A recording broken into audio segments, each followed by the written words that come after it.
muziku. Grupa Magazin, kao što znate, započela je svoju veliku turneju po našoj zemlji. Pre nekoliko dana bili su u Novom Sadu, mi smo naravno bili tamo i evo šta smo zabeležili. I sad ne vjerujem tebi, ne vjerujem sebi, još se čudim ljubavi, što još nije digla ruke, pogudala kapi.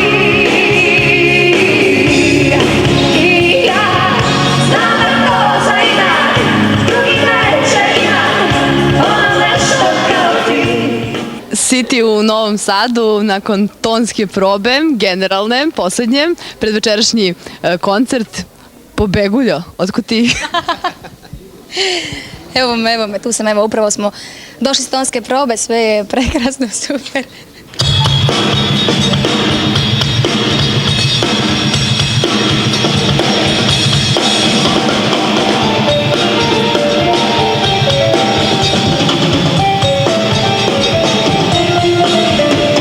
Pravimo aluziju na priču koja se pojavila, kao niste više zajedno, raspali ste se i kao šta će sve zaludnim ljudima pasti na pamet? Da, ne znam više stvarno, ali mi smo tu, evo nas upravo, došli smo s tonske probe, dakle, ja se sa užasno žurim jer za 2 sata počinje koncert, tako da ću vas ja napustiti jer se moramo otići malo spremiti, pa će vam Tonči malo pobliže sve objasniti, gdje nastupamo, u kojim smo gradovima i tako.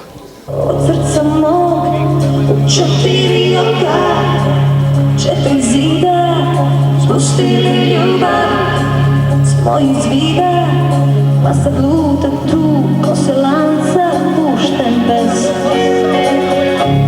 i ne pušten nas, a ne i... Danas počinje to sa Novim Sadom, pa se nastavlja Novi Pazar, Paraćin, Zaječar, Kragujevac. I tako ja ne znam sva ta mjesta jer ja ću biti samo u Novom Sadu. Ja mislim da to gledatelji već znaju. Ja jako puno radim druge stvari, sa Magazinom sviram vrlo rijetko u ovih proteklih 8 godina. Dapače imam stalnu zamjenu. Ja?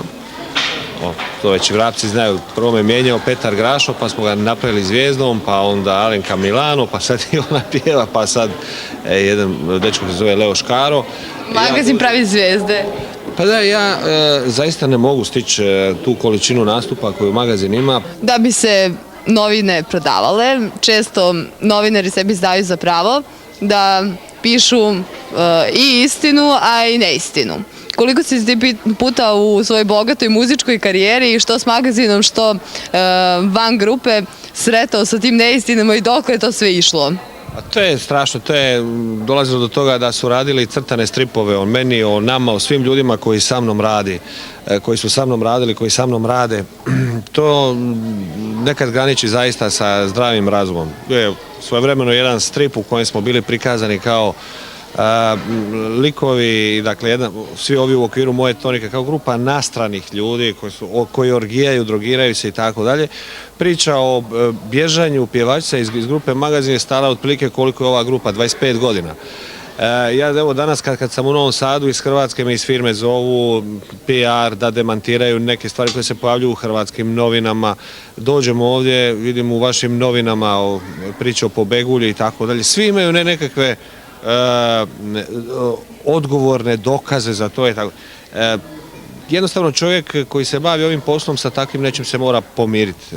Pa bilo je tu i prije, ne znam, nakon prvog našeg gostovanja, prepričavanja, da sam govorio svašta kad se vratio u Hrvatskoj o koncertima u Beogradu, što je bilo, da pjevam pjesme koje ja uopće ne pjevam. Ja ne znam pjevati, imam očan glas, da pjevam pjesme koje su ovakve i onakve. Montirani su spotovi, ispod se stavljao titl, stavljeno je moj lik i ispod tuđe glasa. Dakle, na sve su ljudi spremni. Interesantno da tu uvijek dolazi iz nekih istih centara ljudi, istih centara moći navodne. Međutim, mi se navikli na to, ne obaziramo se više na te stvari.